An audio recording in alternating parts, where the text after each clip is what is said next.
Namaste everyone.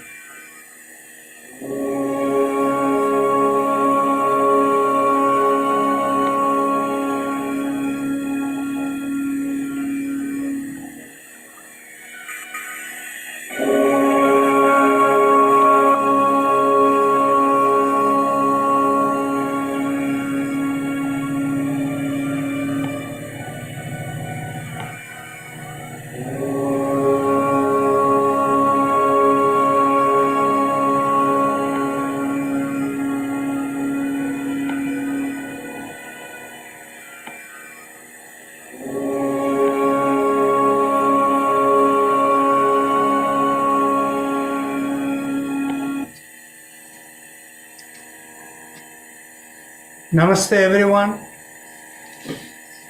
As usual, let's begin by relaxing the body and the mind. Close your eyes. Make sure you're seated comfortably with your back straight. Now, take a slow, deep breath in. And as you exhale, feel the muscles loosen and the mind relax. One more slow, deep breath in. And as you exhale, mentally let go of everything. Our usual disclaimer: when you attend this session, you do so with the understanding that you're responsible for your own well-being.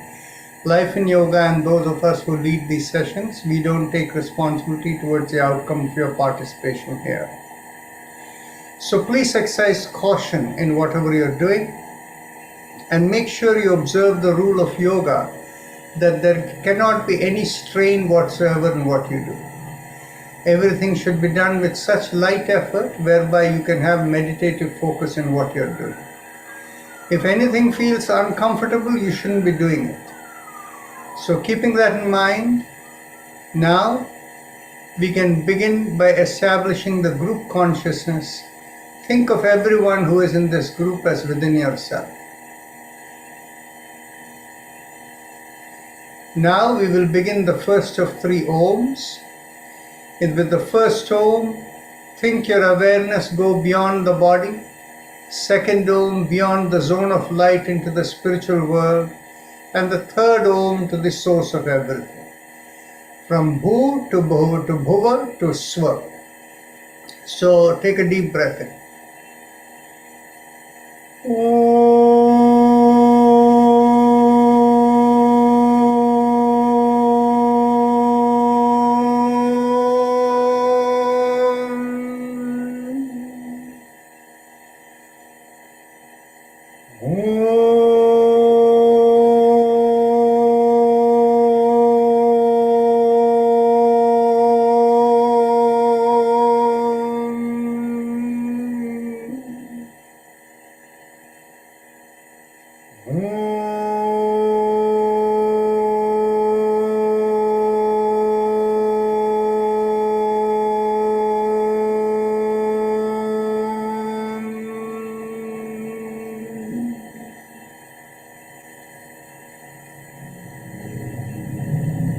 Now, today being Sunday, we work on a slightly different schedule. We focus on the Gayatri Mantra meditation in the end. So before we begin the meditation process, we do the chakra vibrations. But today, because the first half hour or so, we will do with other things. So let's start with Kapalbhati. So as you exhale, feel the belly go in and the nose, essentially you're exhaling out of the nose like you're blowing the nose. But the key is it has to be done without a jerk. Like if you're blowing your nose, typically people jerk. This should be done without jerk, in a slow, smooth motion. Actually, not slow, but rather a smooth motion. So you can see me, I'll give a sideward profile.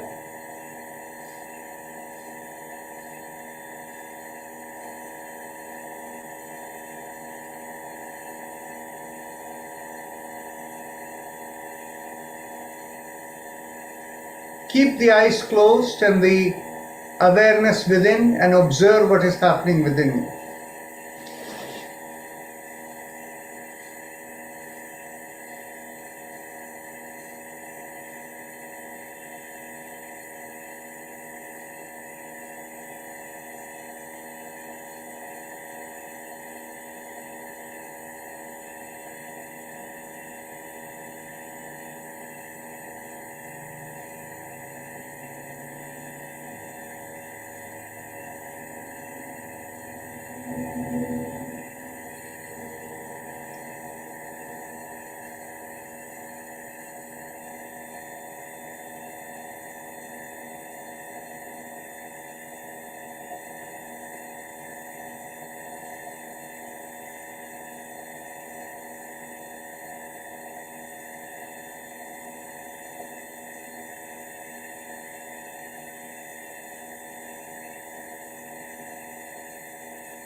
Now we can go on to 5 breaths of Brahmaris.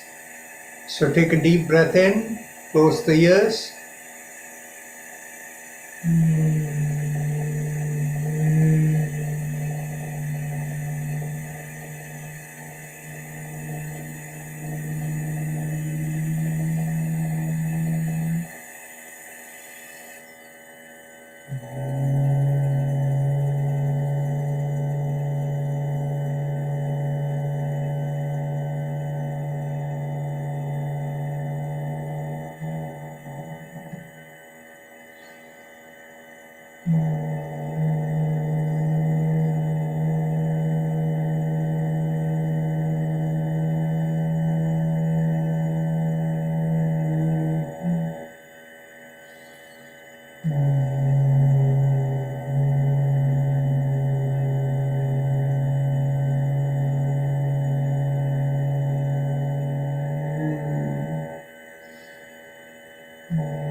Last time.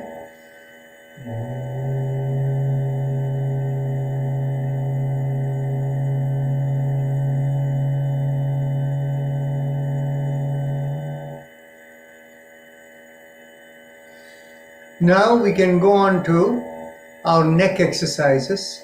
As you exhale, gently tilt the head, bringing one ear towards one shoulder. Inhale, come back. Exhale, tilt towards the other shoulder. Inhale, come back, and continue.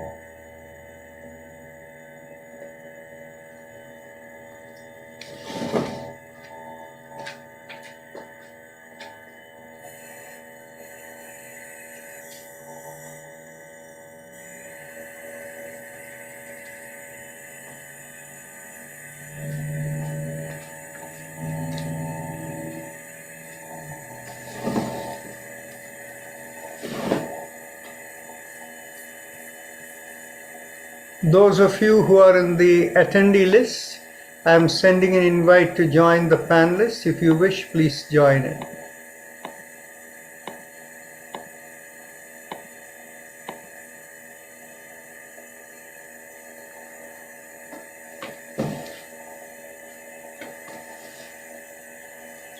Now as we continue, as you exhale, turn the head and look over one shoulder. Inhale, come back. Exhale, look over the other shoulder. Inhale, come back, and continue. So Renuji, you have your hand up. So if you want to say something, please feel free to do so. You can unmute.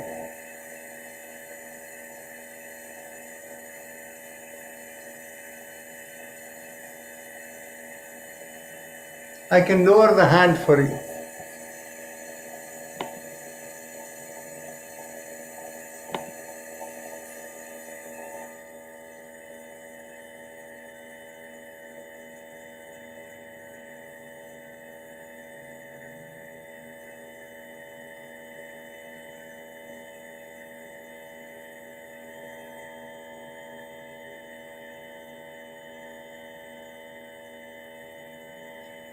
Now, as you inhale, take the head back, and as you exhale, pull back the neck, extend it, and bring the chin down towards the chest. And then we go 360 degrees around the neck. Inhale, half a circle. Exhale, complete the circle, and continue.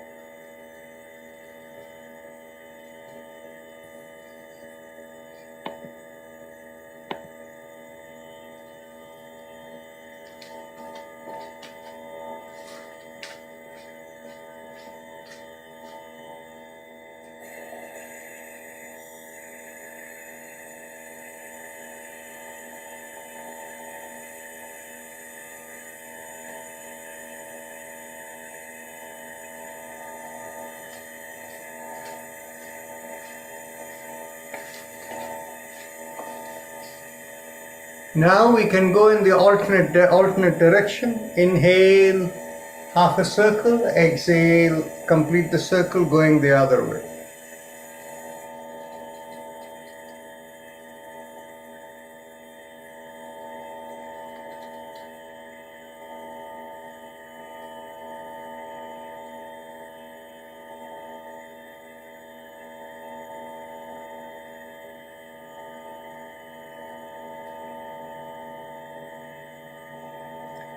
Last inhalation and last exhalation.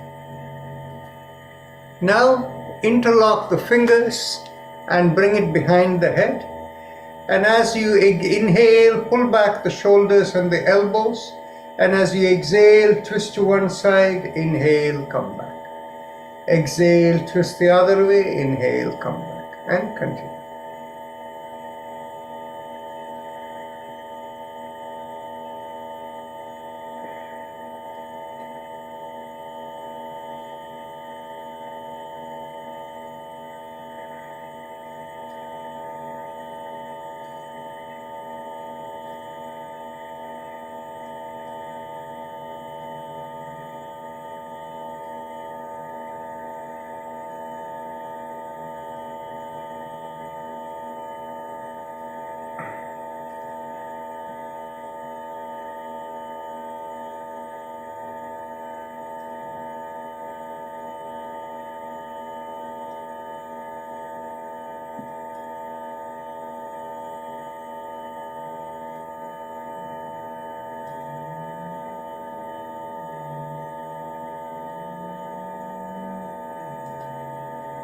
Last exhalation, inhale, come back. Get hold of the elbows behind the head. And as you exhale, pull on one elbow, inhale, come back up. Exhale, pull on the other elbow, inhale, come back up. And continue.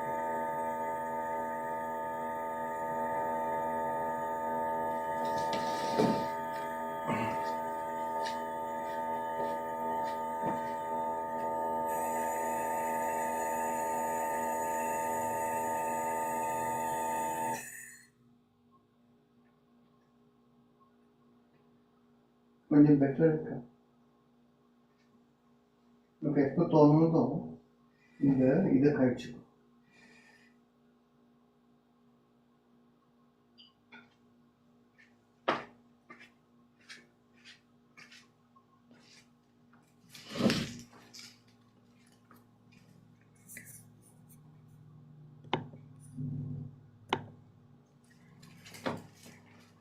Now we can bring the hands behind the back, get hold of your elbows and pull back the shoulders as you inhale in, and as you exhale, once again twist to the left, inhale, come back. Exhale, twist to the right, inhale, come back, and continue.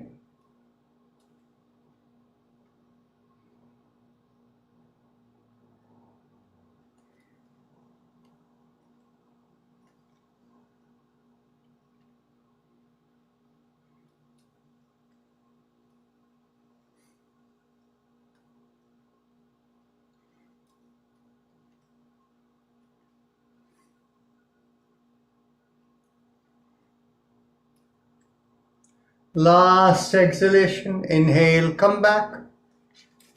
Now we cross one leg over the opposite knee, and as we exhale, we will pull the knee towards the opposite shoulder while turning the head the other way, and at the same time squeeze the perineum, and we do the sound lum, and we will do this for 5 breaths. So as you exhale, pull. Lum.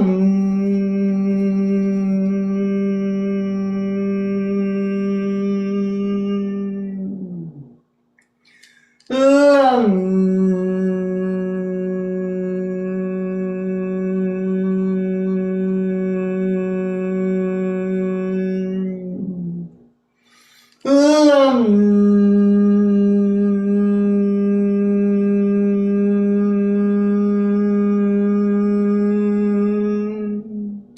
Last time.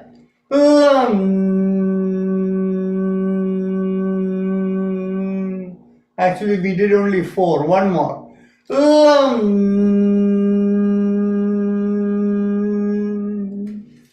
Let's cross the other leg over.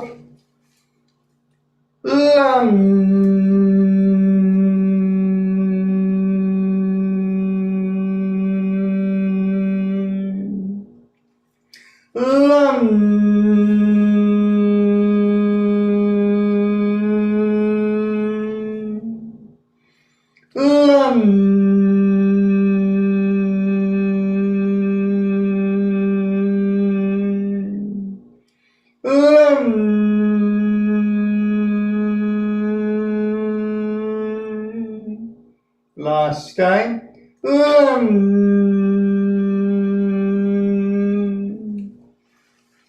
Now, let's sit up straight and we will go on to our 3 rounds of Bhastrika.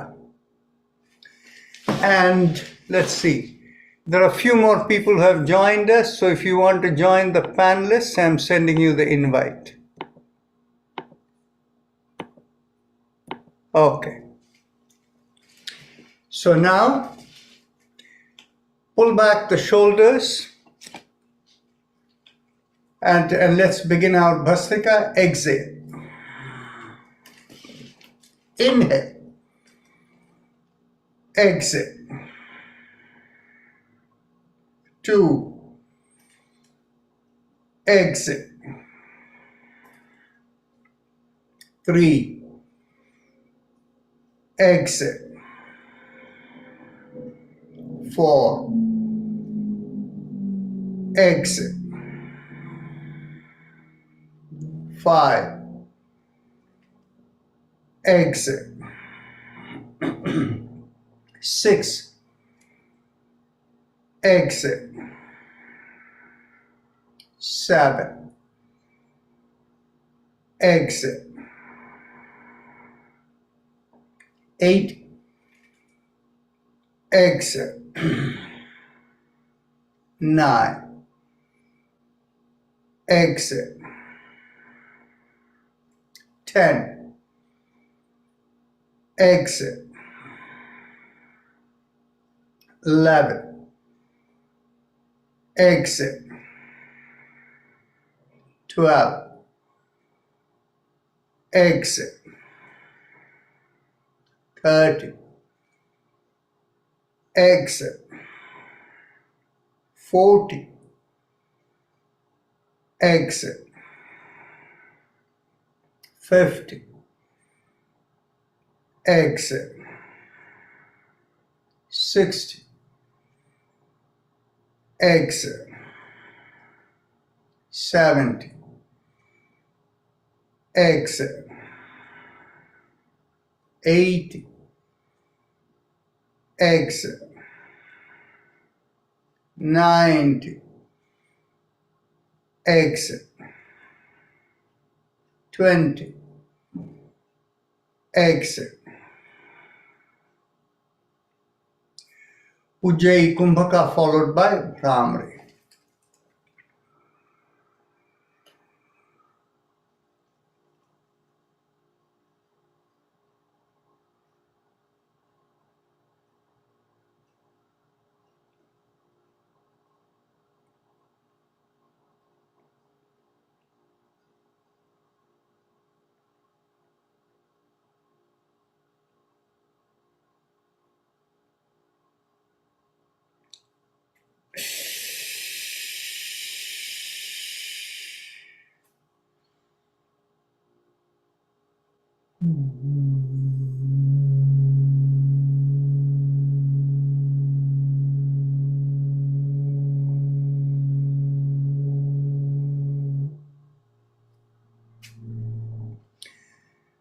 Let's go on to the second round. Let's get ready. Pull back the shoulders.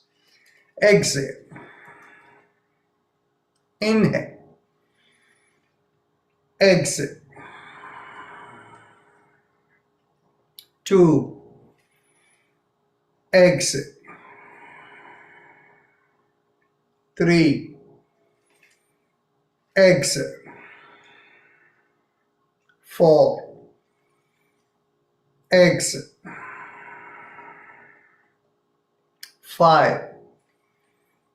Exit. 6. Exit. 7. Exit. 8. Exit. 9. Exit. 10. Exit.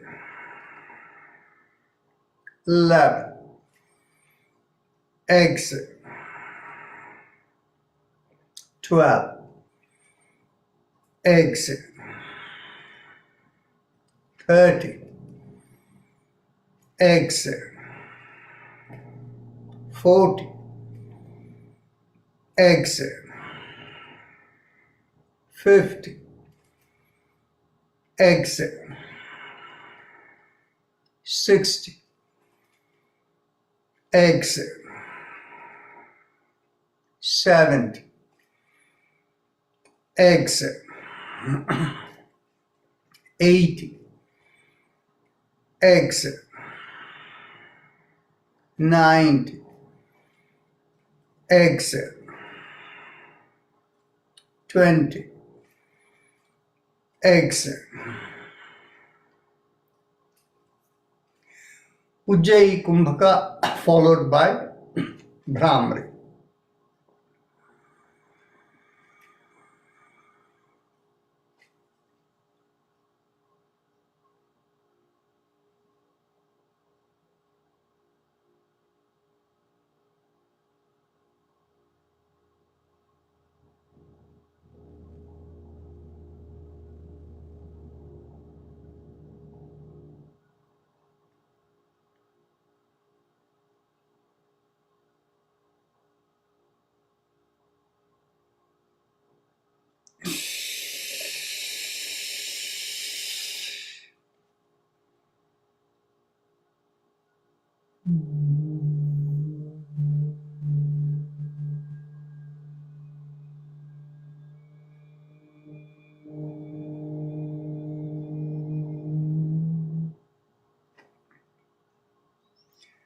Now let's go on to the last round of Bhastrika. Pull back the shoulders.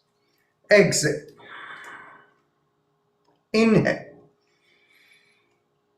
Exit. 2. Exit. 3. Exit. 4.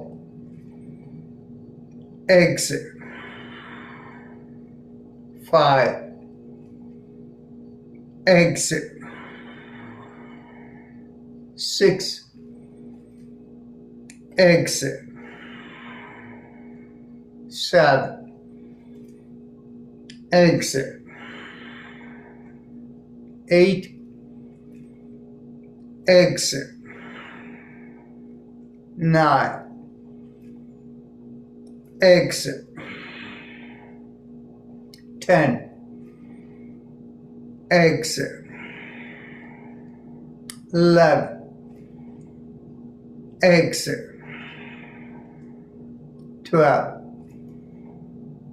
Exit. 30. Exit. 40. Exit. 50. Exit. 60. Exit. 70. Exit. 80. Exit. 90. Exit. 20. Exit. Ujjayi Kumbhaka followed by Bhramari.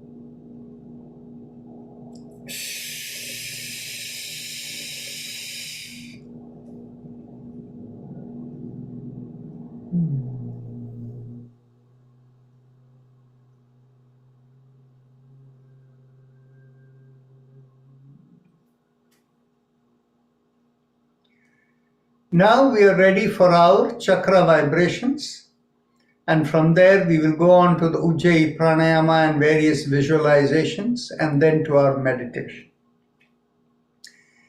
So bring your awareness to the perineum, and as we squeeze at the perineum, pressing on the little finger with the thumb, we do the sound LUM. LUM.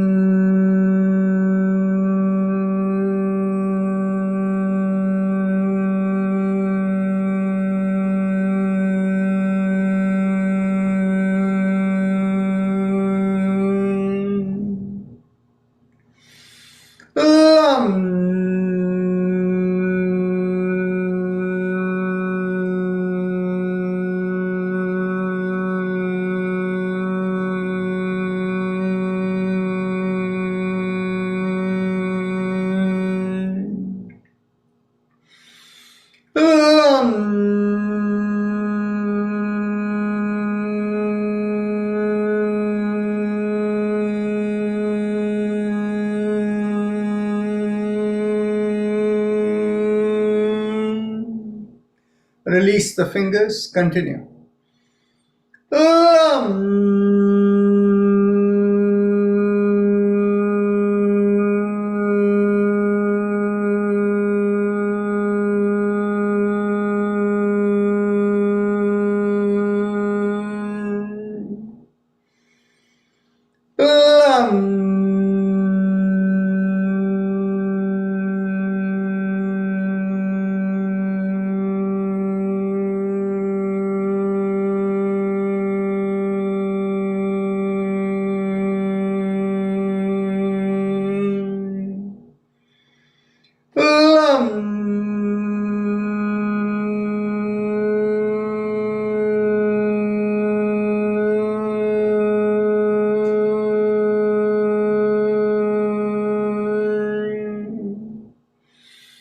Lam.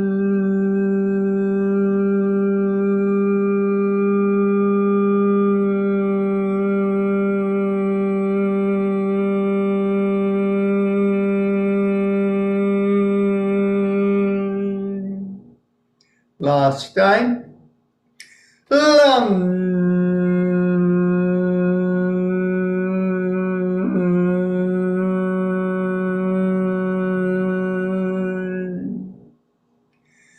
Bring your awareness an inch or so above the perineum, behind the pubic area. As you draw in there, we do the sound VOM, pressing on the ring finger with the thumb. VOM.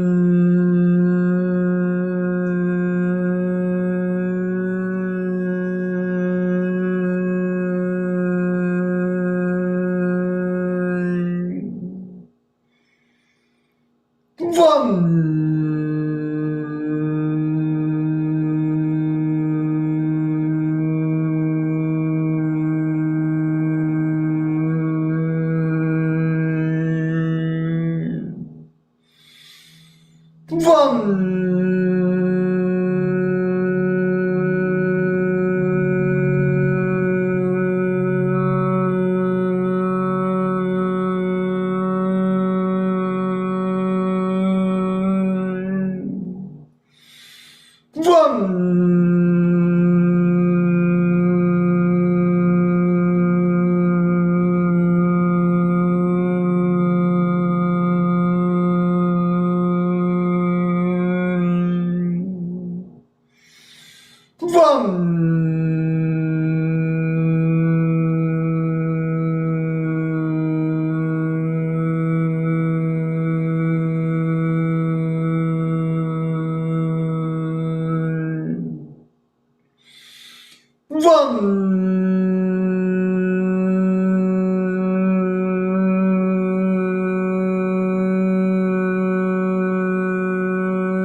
Release the fingers, continue.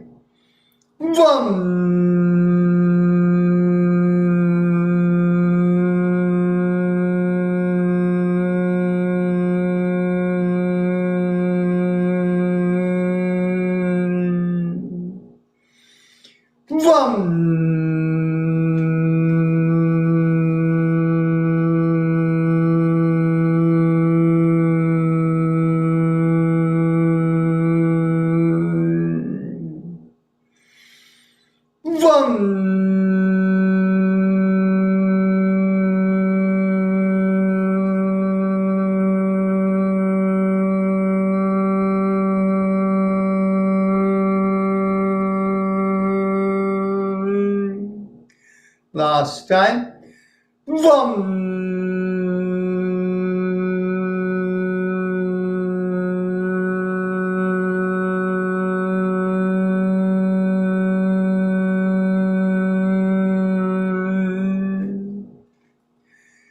Now, bring the awareness behind the navel in the middle of the body. As you draw in there, we do the sound rum, pressing on the middle finger with the thumb. Rum.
Release the hand. Continue.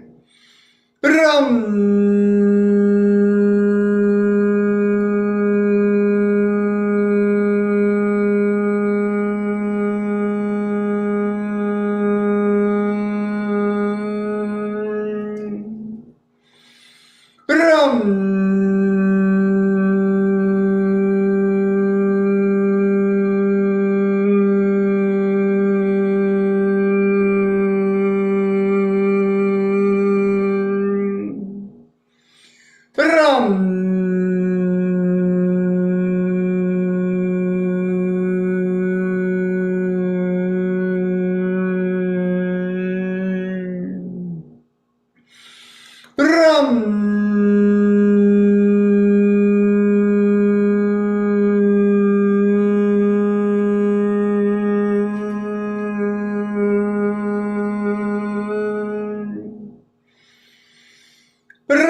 Last time.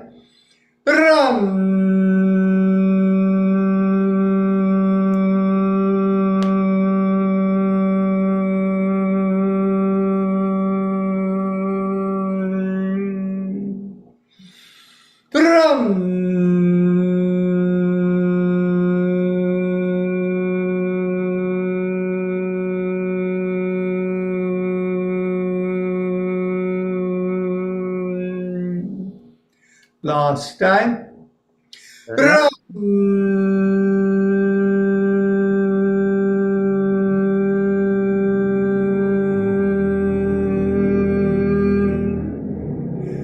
Bring the awareness in between the breasts and the middle of the body, and here we do yam, pressing on the index finger with the thumb.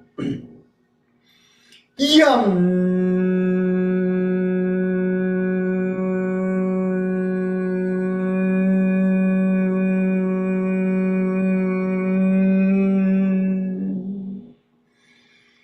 Yum.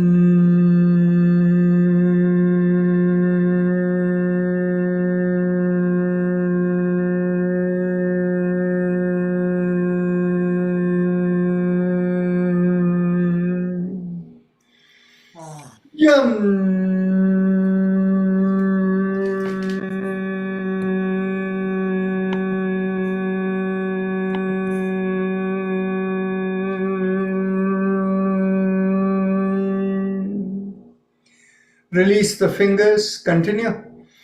Yum.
Last time.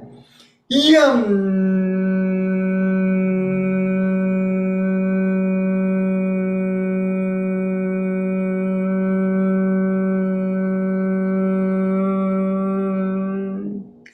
One more time.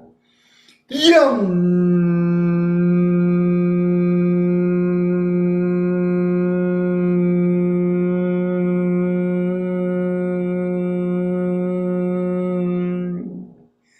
Bring the awareness to the throat, and here we do hum. Thumbs up, loose fist. Hum.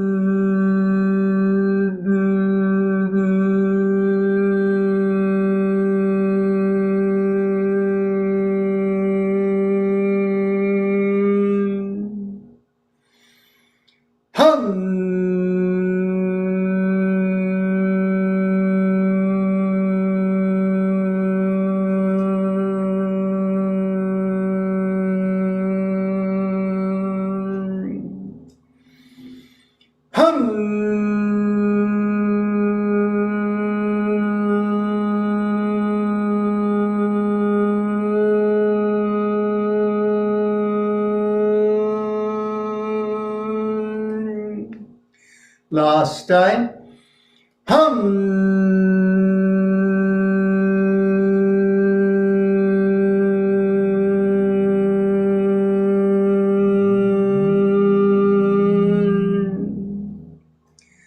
Middle of the head, we do chum, thumbs up, loose fist. Chum.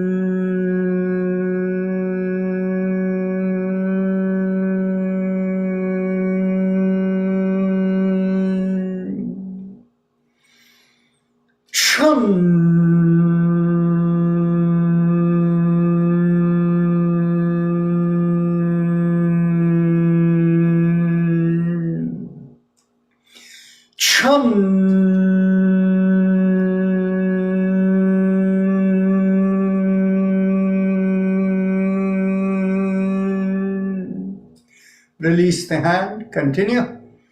Chum.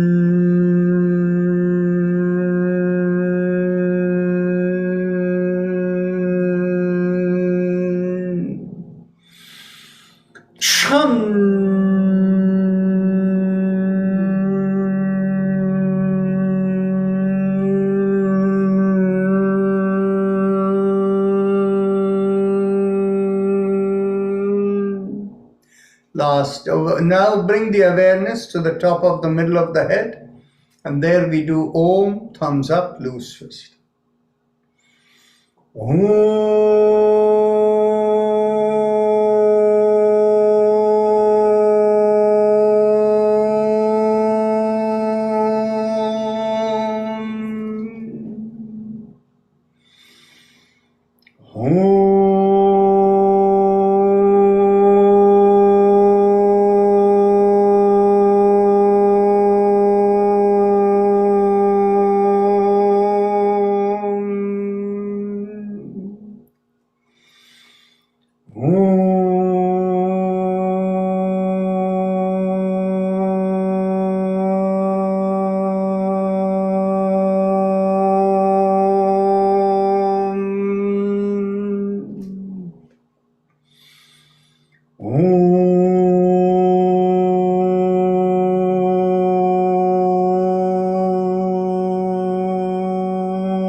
Release the hand, continue.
Last time.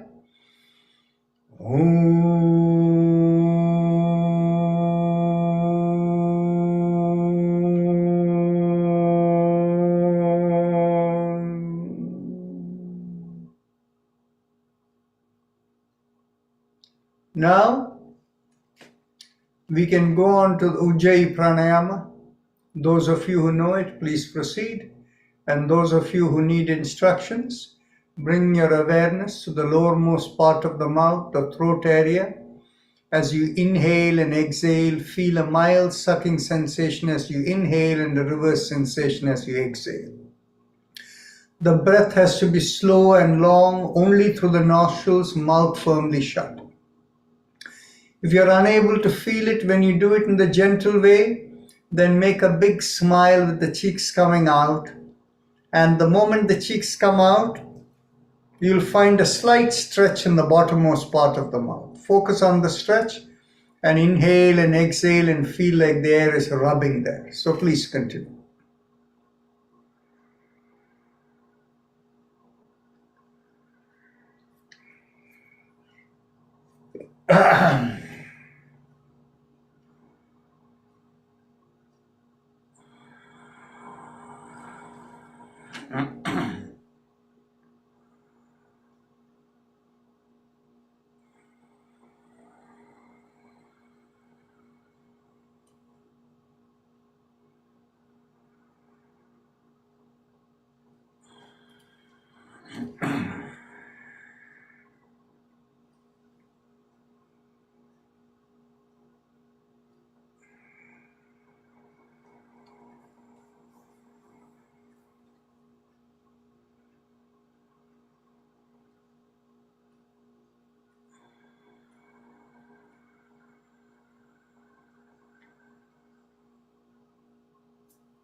As you continue with the Ujjayi, now we go on to the visualization. Bring your awareness to the lowermost part of the sternum. And as you inhale in Ujjayi, visualize the awareness rising from the lowermost part of the sternum through the front part of the body, going over the forehead, going up to the middle of the top of the head, curving over the skull. And as you exhale, Visualize the awareness go down the 7 chakras all the way down to the perineum, to the middle of the body. So continue.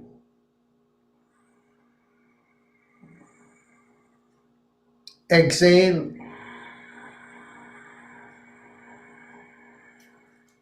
Continue.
Now we go on to the next visualization. As you inhale, visualize you're lifting the awareness from the tip of the tailbone along the spine, coming up all the way to the back of the head and coming all the way to the middle of the head, and as you exhale, coming down the 7 chakras to the perineum.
Now, as we inhale, we will go from the bottom of the feet through the whole body, through the legs, through the whole body, and up all the way to the head when you inhale, and when you exhale, going down the other way, going down to the bottom of the feet.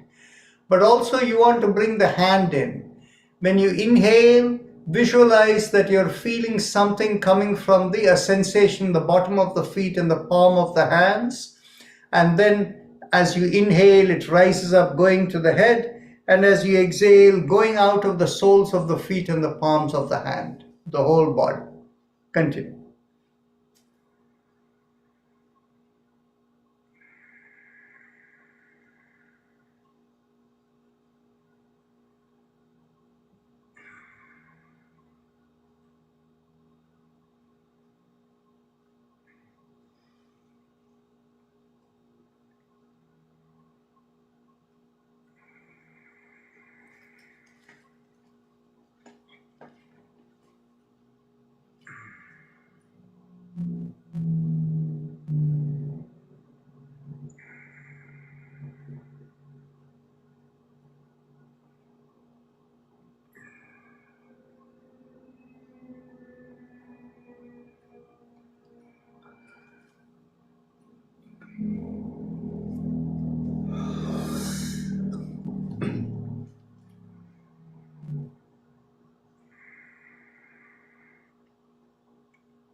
Now, let's change the awareness a little bit. Visualize yourself as having an awareness 2 feet around you as a radius. So and then 2 feet below your feet and 2 feet above the head. It's like you're in a cylinder and your awareness is there.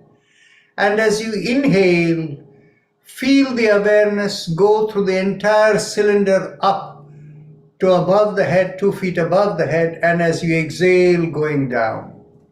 You can visualize it as a stream, or you can visualize it as a whirlwind going up and down. It doesn't matter. But when you visualize the awareness going up, visualize the awareness connecting with the cosmic intelligence. And as you exhale, you're bringing down the cosmic intelligence into you to take whatever is needed for you and expel unwanted gross elements, taking it below the feet into Mother Earth. And as you inhale from below, visualize you're pulling up whatever is useful for the physical maintenance of the body, coming from below, coming into you. And as you're going up, take away all subtle elements which are not necessary for the body, and taking it up above the head disperse into the cosmic intelligence. And of course, as you come down, you pull down the cosmic intelligence. With this as the visualization, continue up and down.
Now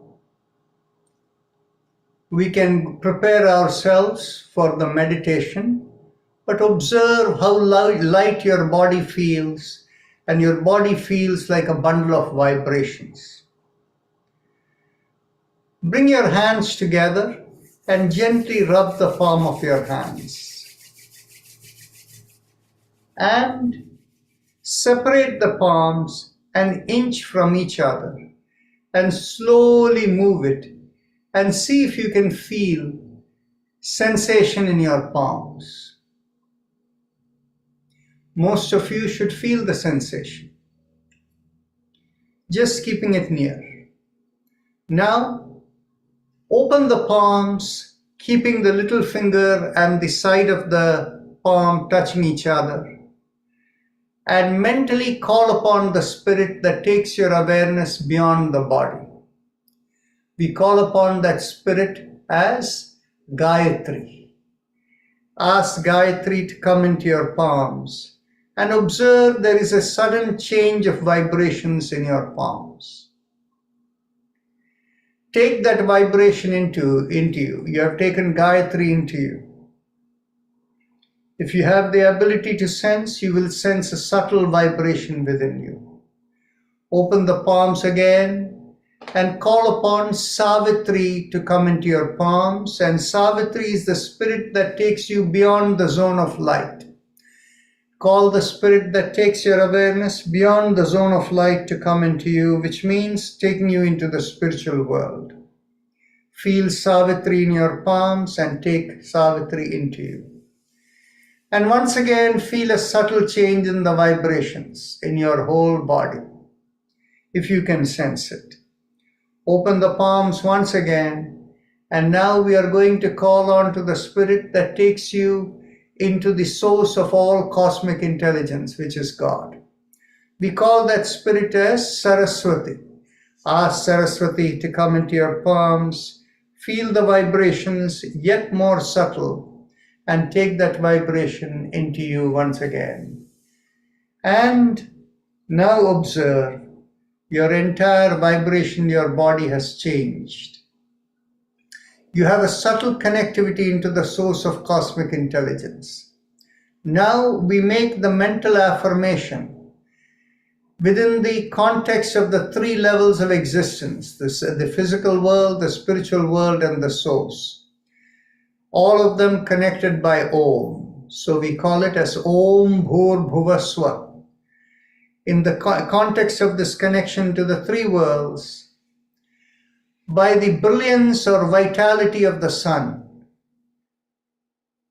may you be able to imbibe cosmic intelligence and project yourself into the physical world. So, Tat Savitur Varenyam, by the brilliance or vitality of the luster of the sun. Bhargo Devasya Dhimahi, may you imbibe cosmic wisdom.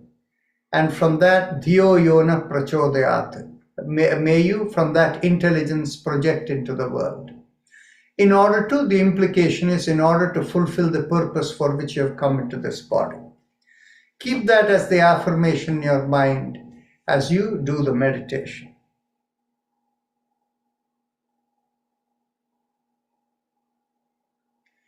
We won't have any sound in the background. We will just have silence. Continue with the meditation.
Become aware of your breath and bring your hands together at the chest in the Namaste position. Thank the three spirits that have enabled this meditation for you. And turn the hand the other way and let them go.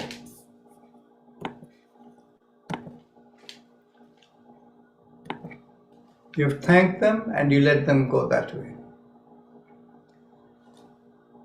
Now, as you open your eyes, look straight into the palm of your hands. And with that, we conclude this meditation.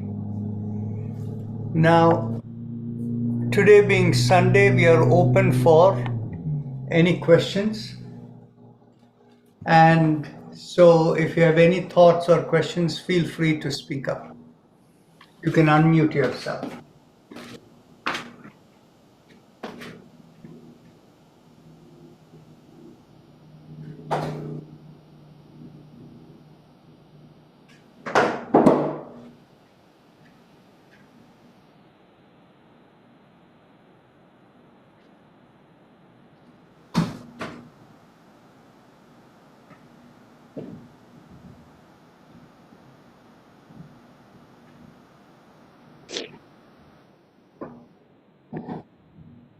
You speak up.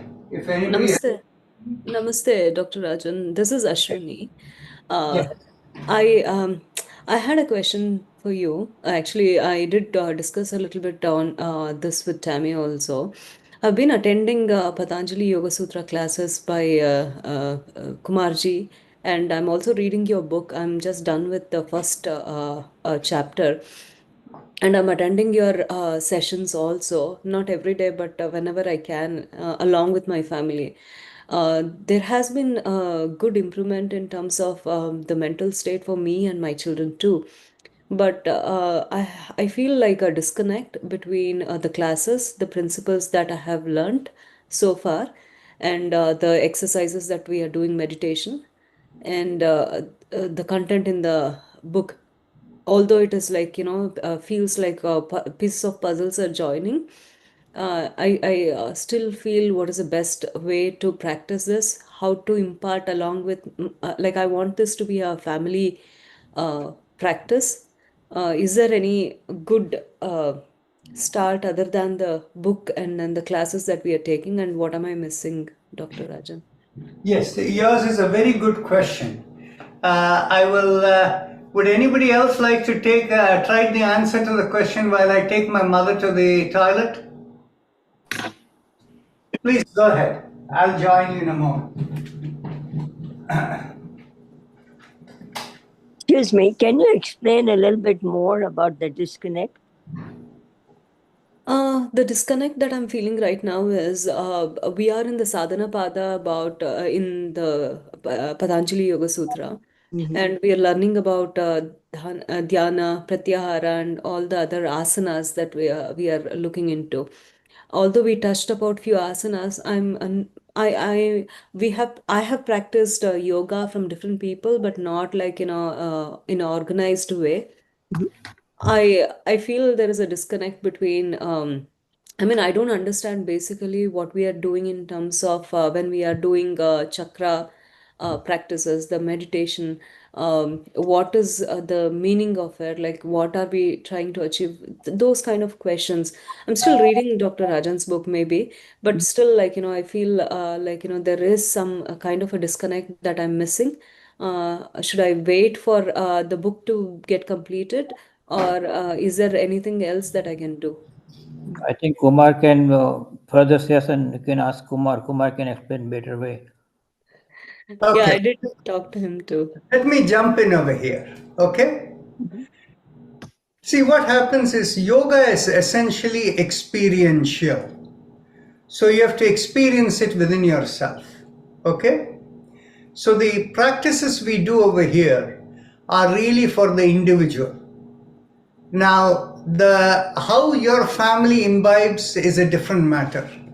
Now, if you think in terms of children, they may not be in the same mindset to come and sit and do this practice. Okay? So, the practice may be individual, but if we are looking in terms of something that is family oriented, it is a much wider subject and it is part of the culture and tradition you have grown up in. See, what happens is, if you look in terms of the culture in which your parents, your grandparents have grown up in, what would typically happen? First thing, when people wake up in the morning, the lady of the house will go and wash the threshold and put some kolam over there, right? And the thing is, what is the meaning of that?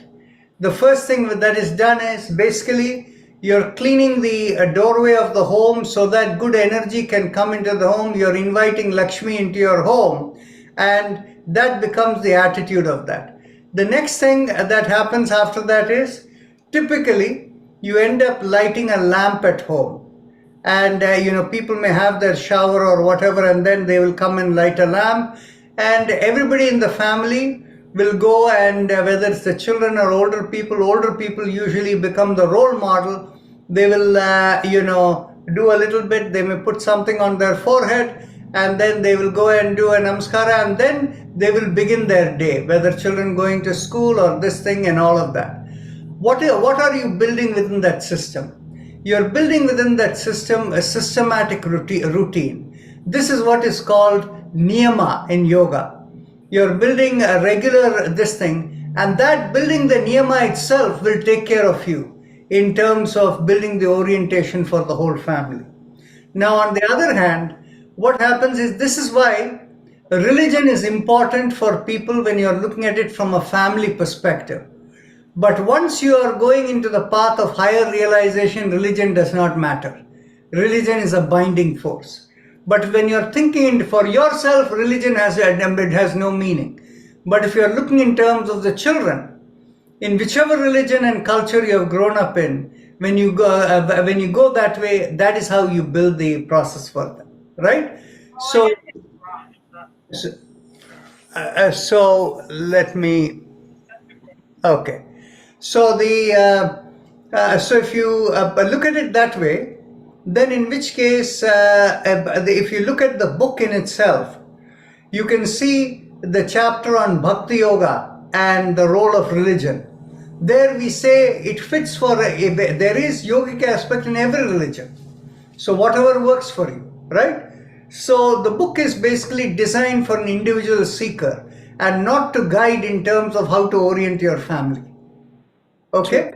Agreed. So your question about the family, of course, there is a disconnect relative to what you're reading to the book and your family as a whole and the practices we do over here, right?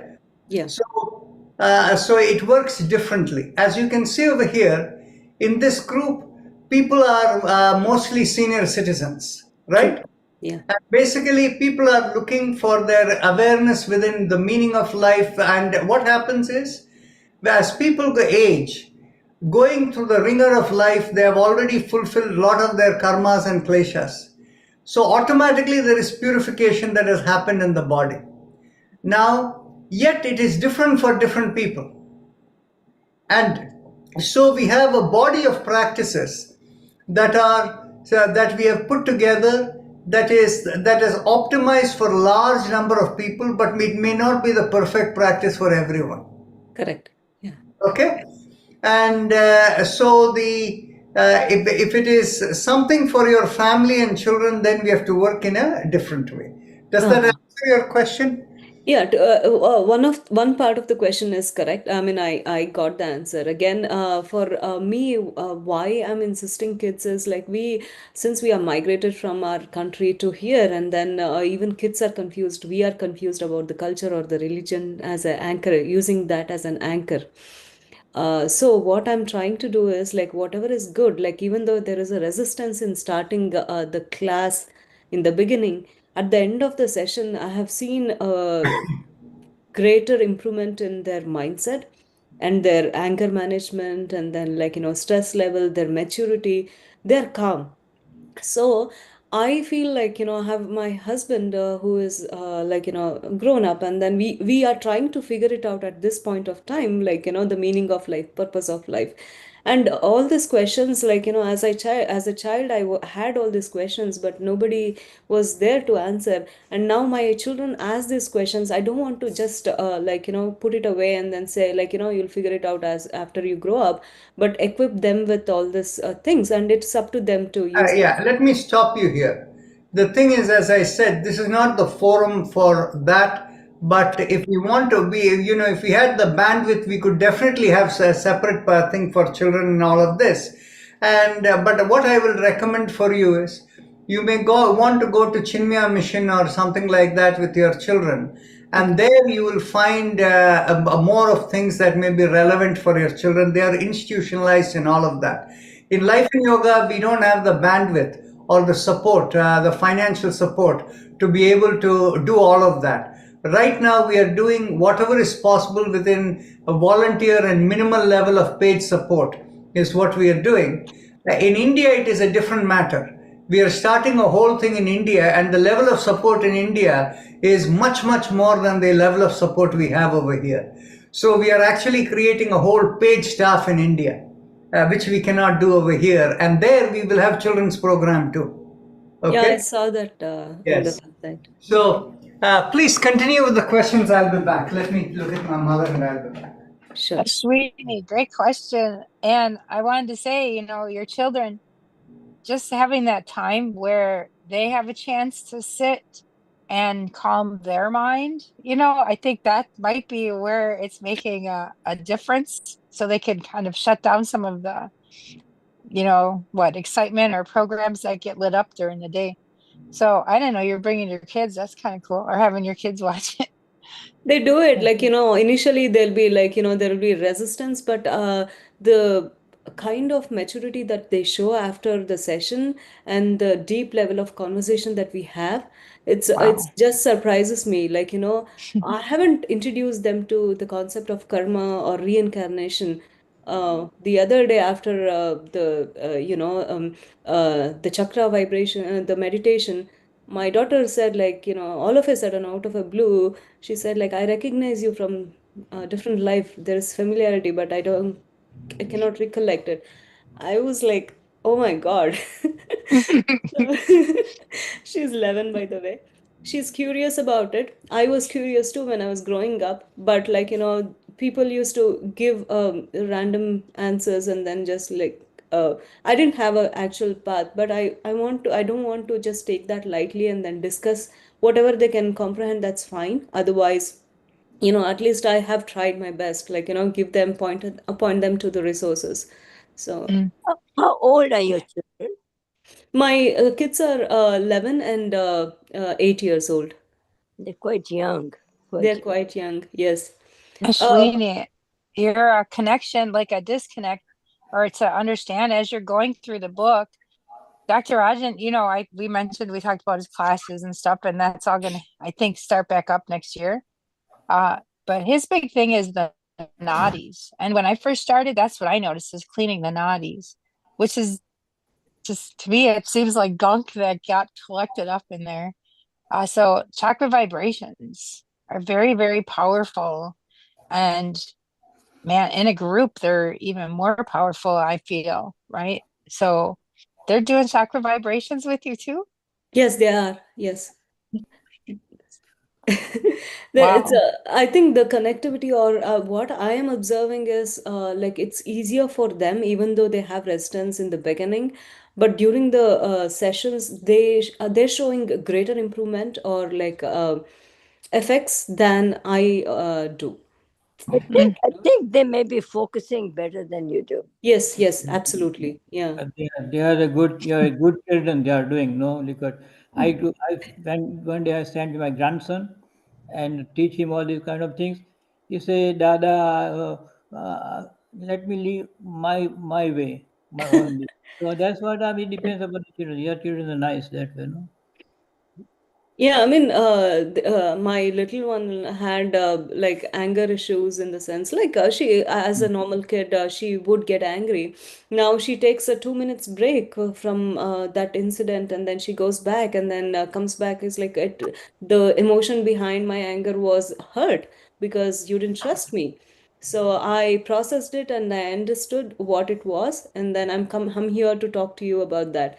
So it's like I want to give that credit to the sessions because like I didn't know what I was getting into, but it has a very positive impact on children and myself too. So thanks to that. But I want to like understand better so that I can like teach kids better, because I just don't want to take it as one of the ritual or like niyama, but not understand the concept of it. So I want my understanding to deepen in this, and I'm looking for more resources to You get know, there. I would say from a lay person's point of view, not from any deep knowledge of what you're asking. First of all, you're forming a niyam, yes, a routine, and it's a family routine. You're creating an activity that you do together, which is missing in the culture here times. People don't take the time to have a family activity.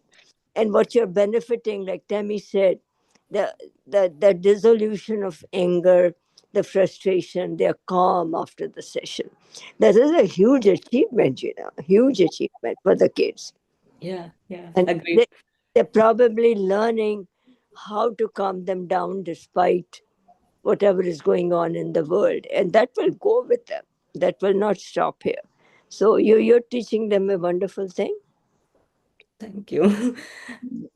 Do you have any organization in your area? Because we have like Chinmay Mission here. My daughter is teaching for 20 years in Chinmay Mission, and all her children and other children are learning this thing. And Swamiji explain everything, and they are very good at understanding. So it's better if you have some organization like that, Chinmay Mission, or any missions. You take the children, like we have Mangal Mandir, we have Gokul, Bal Gokula training going on. Yeah. So those people will learn and if you have that better way. Yeah, I mean, I was not aware of Chinmaya Mission and their working. I'll definitely look into it and then make it as a like, point to venture out more and Yeah. They start. have they have like Sunday classes that include both children and parents. Oh, Yes. nice. Okay, okay.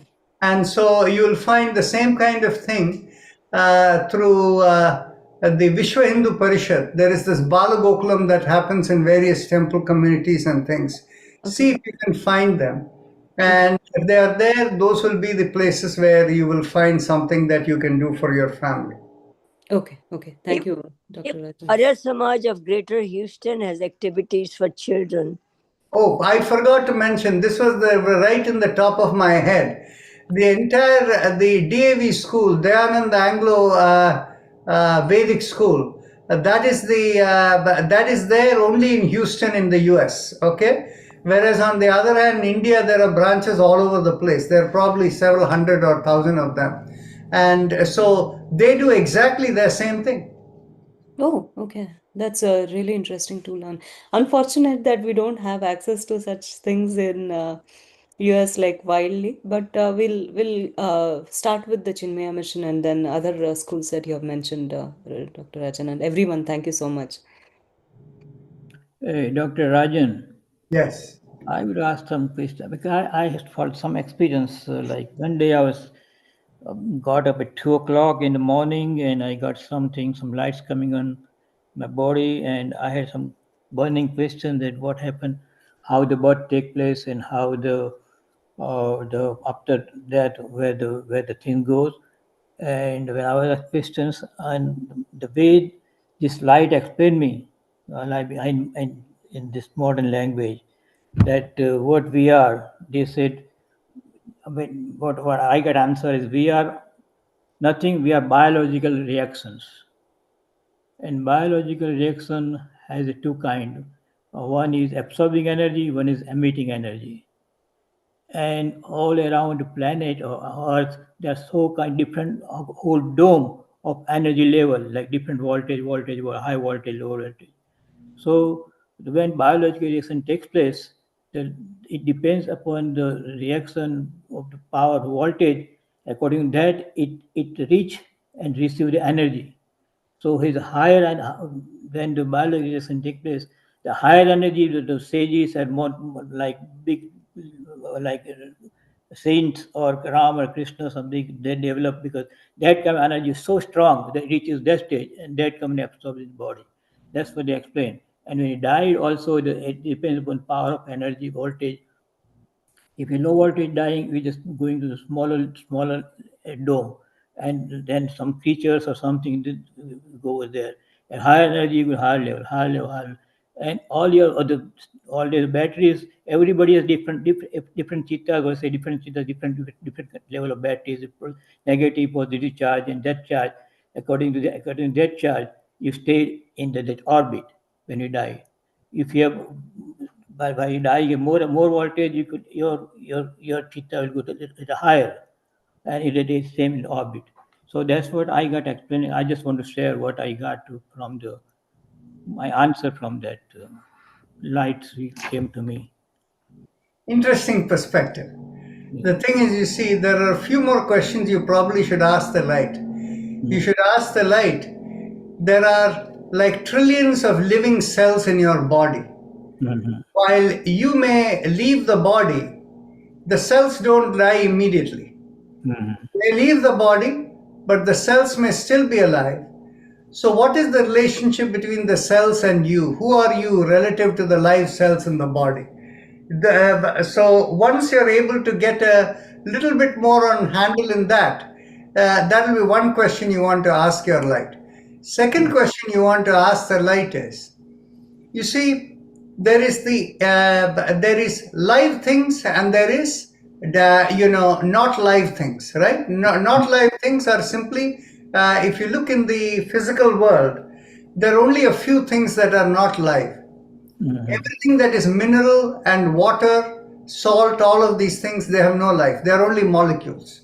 Whereas on the other hand, they act as a conduit for all the biological reactions that you're talking about.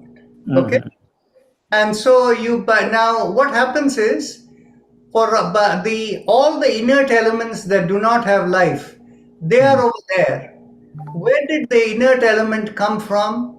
Now, on the other hand, what is the distinguishing different aspect about the live element, and what is the component of the live element that is unique and different what is common for all live entities and what is unique for live entities. You ask these questions, your light, and you may find more answers in this. Okay, thank you, Dr. Raja. You're welcome. That question arises in my mind and ask. But I will, if I get a chance, actually other time, I may ask these questions. Thank you. You're welcome. Any other thoughts, questions? That was, Yeah. oh, sorry, 4 minutes. Or 1 minute. That was a conversation that you were having with us in the book discussion group at the last time. Doctor, Was it about the can inert? alleviate arthritis pain using nothing but Yeah, go ahead. About salt and the minerals and Yes. the inertness of it. And we never got to have a discussion on that, really. I forgot about that until right now. That's what we were talking about. Gosh, I sure miss hanging out with everyone. Okay. Look at it this way. If you go down into the DNA level, right? Now, the DNA is contained within the cell. The cell is live and the DNA has all the program, but the DNA is only molecules. Molecules are inert elements, whereas on the other hand, the cell is the live element, right? So what happens is the molecules serve as the pathway to fulfill the purpose of the life element.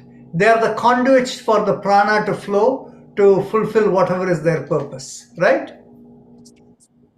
So the DNA then, oh my gosh, the DNA then are the crystals that hold the programs in the DNA. They don't dissolve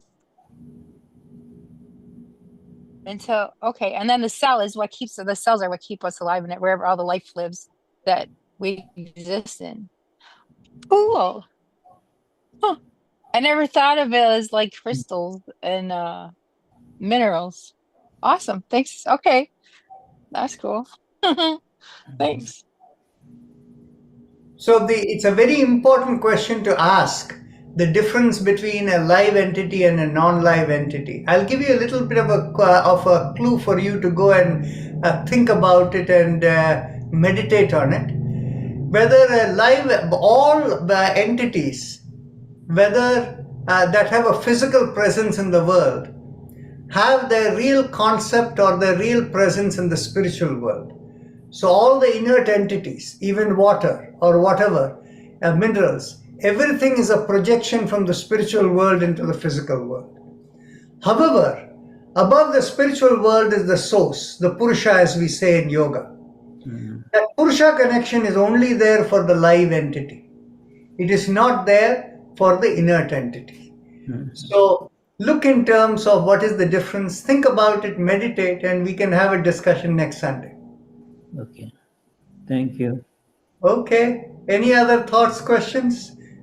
Dr. Rajan, Yes. last time you said remind to ask you about your life journey, and you talked about the prism and the square, and is it related to Sri Yantra?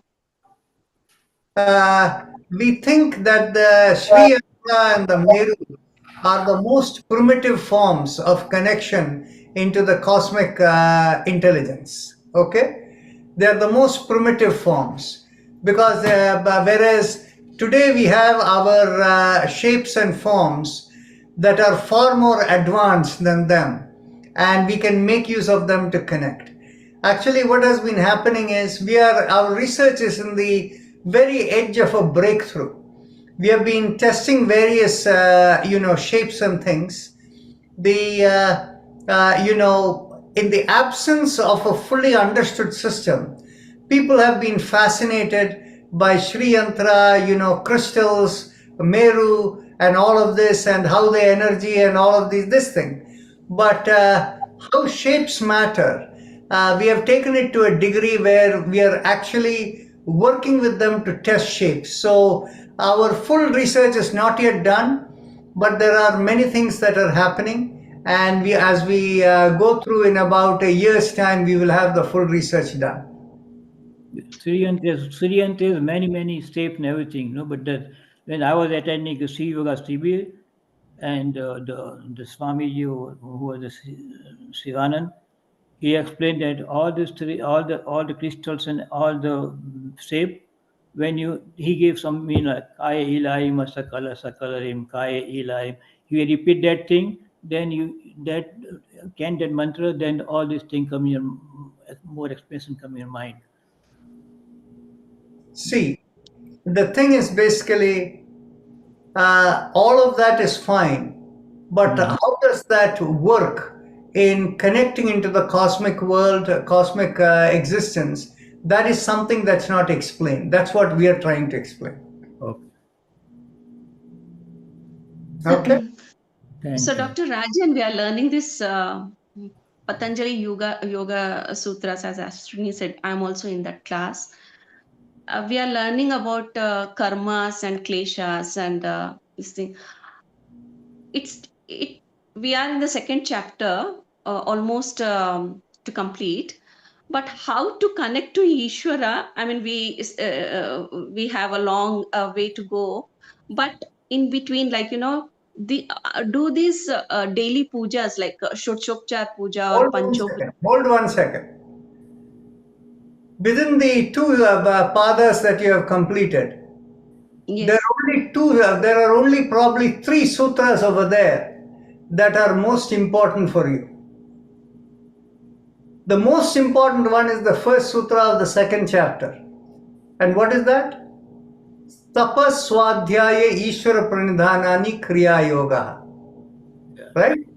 What is the exact meaning of it? Living life is your Kriya Yoga. And how do you lead life? You lead life by non-reactiveness so that automatically it burns off your karmas, that is tapas. Swadhyaya is seeking to know. Ishvara Pranidhana is letting go.